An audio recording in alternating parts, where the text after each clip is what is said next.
দুটো হাত উঁচু করে বলেন না, হে আল্লাহ, আমিও কোরআন শিখতে চাই, আমিও কোরআন থেকে নিজেকে রাঙাতে চাই, আমিও কোরআনের আলোয় আলোকিত হতে চাই।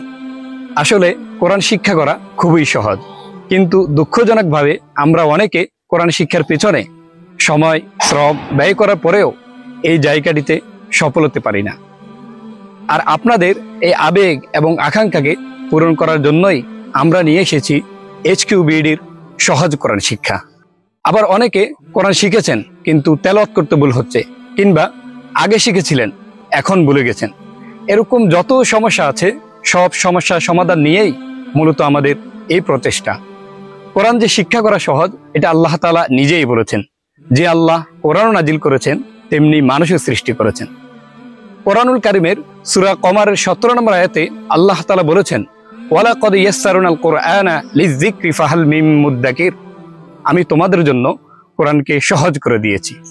তোমাদের মধ্যে কে আছো কোরআন থেকে শিক্ষা নেবে, কোরআন শিখবে? তাই দুটো হাত উঁচু করে বলেন না, হে আল্লাহ, আমিও কোরআন শিখতে চাই, আমিও কোরআন থেকে নিজেকে রাঙাতে চাই, আমিও কোরআনের আলোয় আলোকিত হতে চাই। সম্মানিত বন্ধুগণ, কোরআন শিখতে হলে আপনার 4টি বিষয় জানতে হবে। তা হলো হুরুফের পরিচয়, হরকতের পরিচয়, তানভিনের পরিচয়, জয়জম তাজদিদের পরিচয়। আর এই 4টি বিষয়কে কেন্দ্র করেই মূলত আমাদের HQBED-র এই অনন্য আয়োজন। নিজে কোরআন শিখুন, আপনার পরিবারকে কোরআন শিখান। আসসালামু আলাইকুম ওয়া রাহমাতুল্লাহি ওয়া বারাকাতুহু।